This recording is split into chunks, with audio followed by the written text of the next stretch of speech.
Class 10th, we are doing exercise 13.2. We have done already 2 questions. Now we are on the third question, NCERT book 248 page number. एक गुलाब जामुन है. गुलाब जामुन की shape क्या है? बीच में तो cylindrical है और दोनों कॉर्नर पे हेमिस्फेयर लगे हुए हैं, कुछ इस टाइप से. ठीक है. अब उसने बोला गुलाब जामुन के बारे में कि इसकी पूरी लेंथ तो 5 है और इसकी डायामीटर जो है वो 2.8 है. तो रेडियस कितनी हो गई इसकी? रेडियस इज, अगर पूरी जो है 2.8 है तो 2.8 का हाफ कर दो, 1.4 सेंटीमीटर. ठीक है.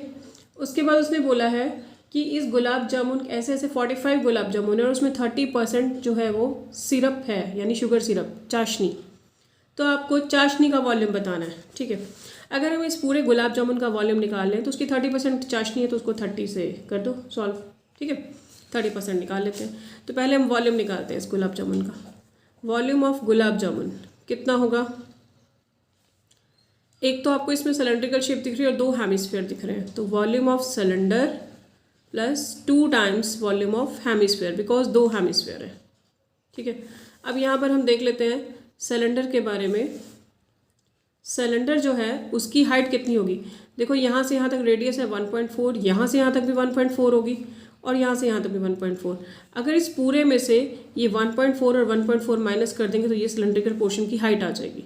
तो हाइट कितनी आएगी सिलेंडर की? 5 माइनस 1.4 माइनस 1.4, यानी कि 2.2 सेंटीमीटर. ठीक है. तो वॉल्यूम ऑफ सिलेंडर का formula πr² plus 2 times volume of hemisphere 2/3 πr³. Okay. तो πr² तो दोनों में सेम है, उसको बाहर कॉमन ले रही हूँ मैं और अंदर इसका h बच रहा है, उसका 2 2 जा 4/3 और एक r भी बच रहा है. ऐसा कॉमन क्यों लेती हूँ मैं? बिकॉज इससे सम शॉर्ट हो जाता है, कैलकुलेशन बहुत इजी हो जाती है.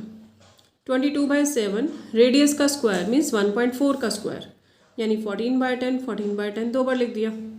अब हाइट कितनी है सिलेंडर की? अभी आपने निकाली 2.2, तो इस h की जगह 22/10 लिख देते हैं और 4/3 रेडियस, फिर से वही 14/10. ओके. अब आगे चलते हैं. अब मैं ये वॉल्यूम ऑफ 1 गुलाब जामुन था, मैं वॉल्यूम ऑफ 45 गुलाब जामुन निकाल रही हूँ. 45 निकालने के लिए जस्ट 45 से मल्टीप्लाई कर देते हैं, बाकी सब सेम रहेगा. 45 इंटू, इसको कैंसिल कर रही हूँ, यानी 22 2 जा 44 इंटू दिस 14 अपॉन 100. बाहर तो ये रह गया. अंदर की बात करते हैं. 22/10 प्लस, कैंसिल नहीं हो रहा, 14 4 जा 56/30 आ रहा है. यहाँ तक ठीक. अगले स्टेप पे मैं इसको सॉल्व किए बिना ही वॉल्यूम ऑफ सिरप भी निकाल देते हैं. वॉल्यूम ऑफ सिरप क्या था? 30% ऑफ टोटल, यानी 30/100 of this all statement. 45 44 14 upon 100. अब अंदर वाले को सॉल्व करते हैं. इन दोनों का एलसीएम 30 से इसको किया तो 66 प्लस 56 अपॉन 30. ओके. अगले स्टेप पे 30/100 इंटू 45 इंटू 44 इंटू 14/100 और इन दोनों को ऐड करो. 6 + 6 12, कैरी 1, 122/30. राइट. इस 30 से 30 पूरा कैंसिल हो गया. ओके. एक बार मैं इसे एक बार कैंसिल कर रही हूँ. 5 के टेबल पे 5 9 जा एंड 5 20 जा. फिर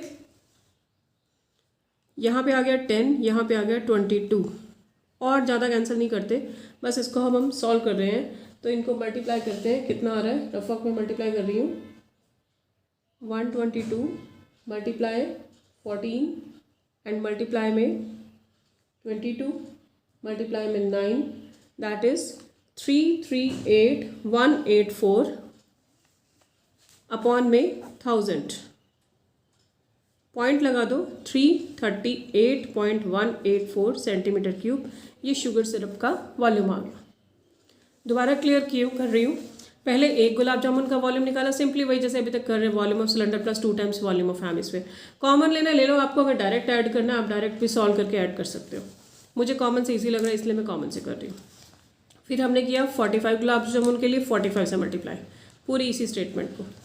फिर सिरप का निकाला. सिरप 30% है इसलिए 30/100 of all statement and solve it. Further finally you will get the answer 338.184 centimetre cube.